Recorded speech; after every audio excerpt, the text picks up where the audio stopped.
get into the ugliness that is, once again, a weekend of gun violence in this country. Now, I will say that there was another story that came out here in the Indianapolis Waffle House.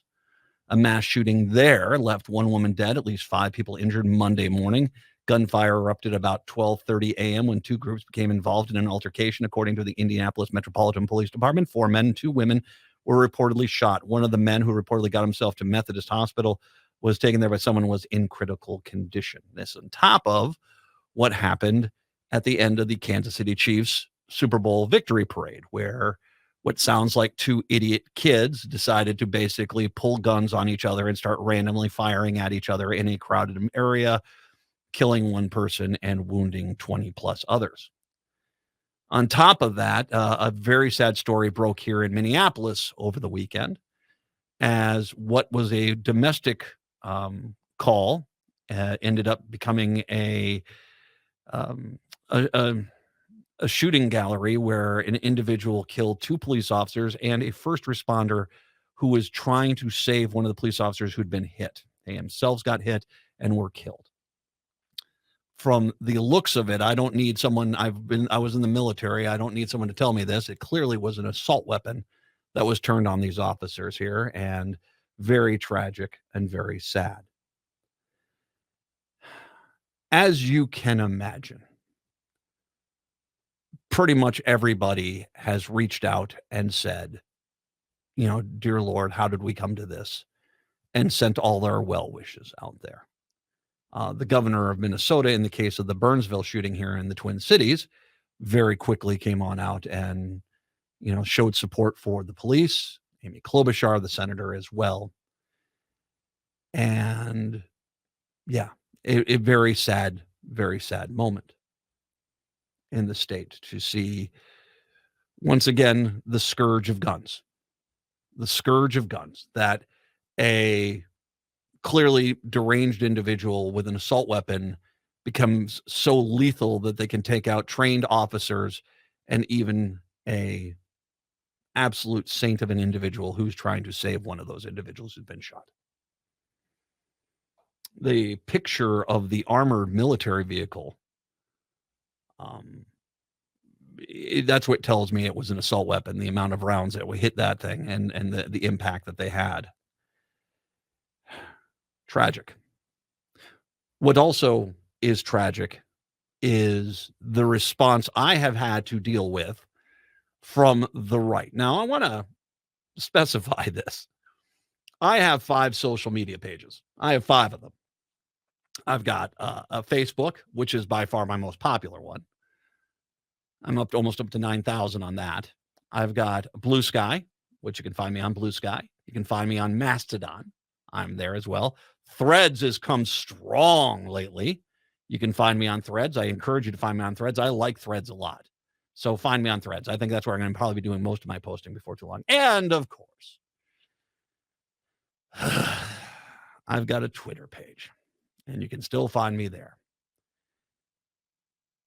In the 16 hours, really, that this story with the shooting here in Minneapolis, in the Minneapolis suburb of Burnsville, in the 16 hours that it's happened there, I've had to block probably well over 100 people on Twitter. I've not blocked anyone on any other social media, although I did have one guy get a little belligerent, and through his belligerence, unfortunately for him, shared a lot of personal information that, if I decided to go and turn it out to the public, would have turned his life upside down. I basically and been having a conversation with him, and once I pointed out, dude, you need to be grateful and tone down your attitude and be thankful that I am not nearly the horrible person you think I am, because if I wanted to, I could ruin his life. He put down his job. I knew his job. He knew all these things. Put down his phone number. Dear Lord. No, you're welcome. I didn't take you out on that, but I will say that you need to learn, be grateful that I'm a decent person, as opposed to the people I've been blocking on Twitter, which is just a cesspool. And this is by design. This is what Elon Musk was, his job was, is to turn it into some sort of validated 8chan posting site. And that's what it's become. And it's just ugly. The unbelievable level of racism and bigotry that I have been exposed to in 16 hours is unbelievable.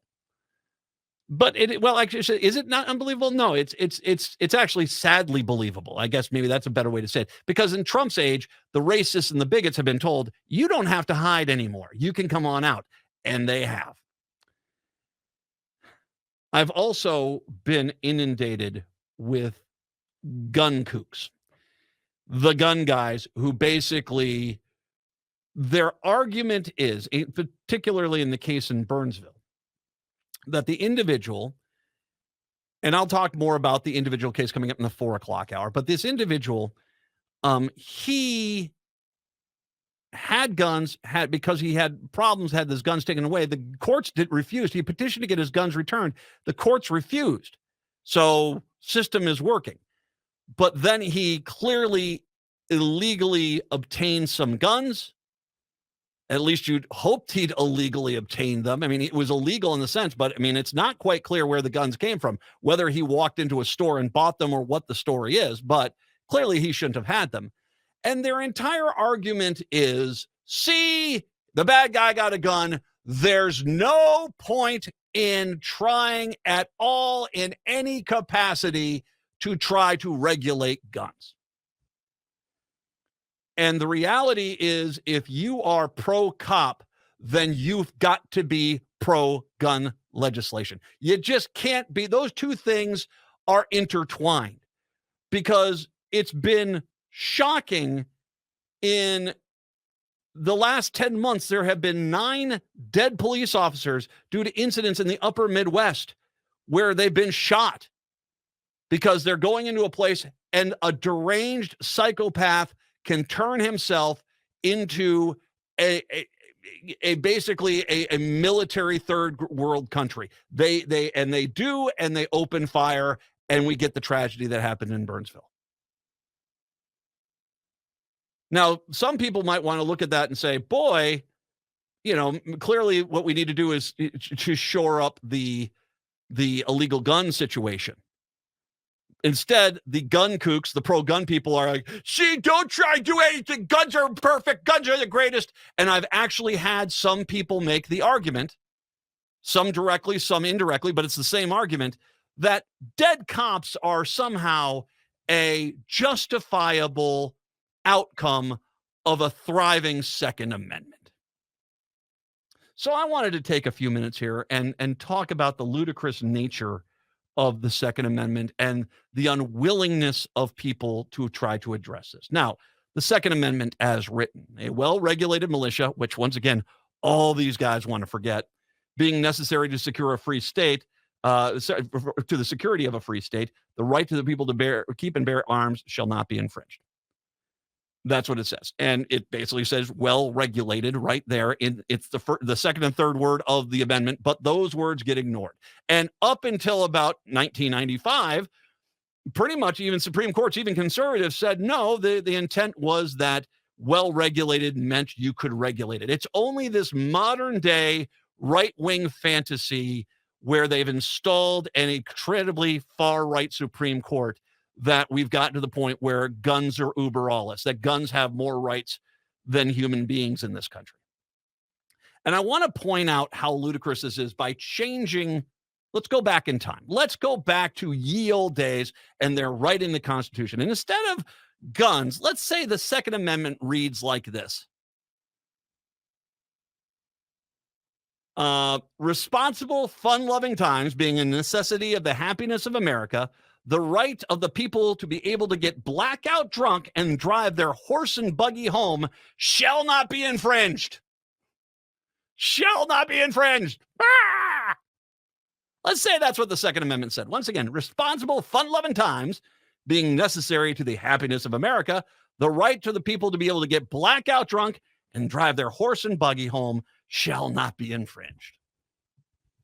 All right, let's take this one through history a little bit. Let's say that that's what they actually wrote. So it said that there were some distillers or something that were part of the constitutional writing crew, and they said we got to put this in here because who doesn't love to have a few drinks, 9 or 10 after a day?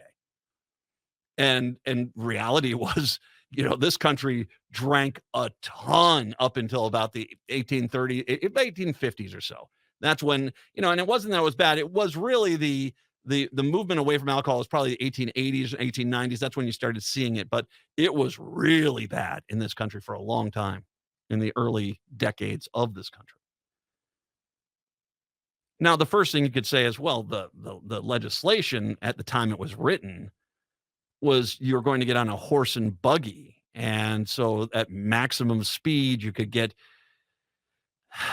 not very much there. And yeah, it's kind of one of those things where clearly at the time it wasn't meaning a 1975 V8 Cadillac barreling down the street, metal, steel, and glass.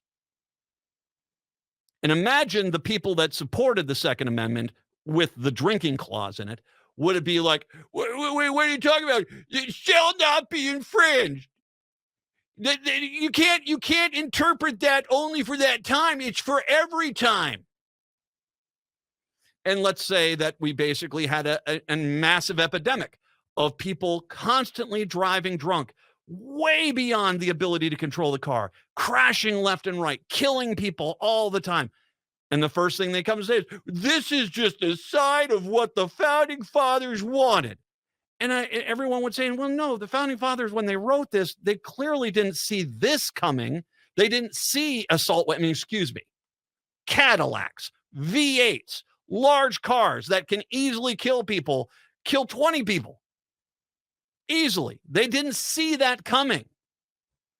And they say to you, that's irregardless. This is what the law is, and this is the sacrifice we have to make. And they point to every person who had died and say, their sacrifice is worth it for a solid Second Amendment. Now give me a drink and the keys. And that's what they'd be doing.